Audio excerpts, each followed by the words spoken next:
Polda Gorontalo dalam keadaan aman siap menerima tugas.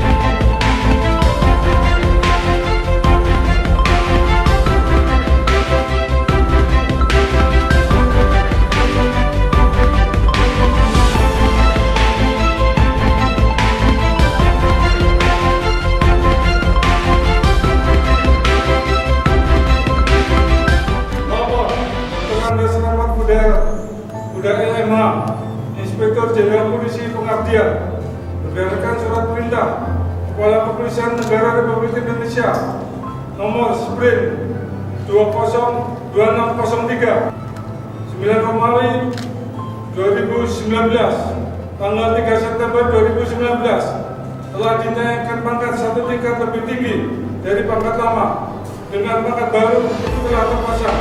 Laporan selesai.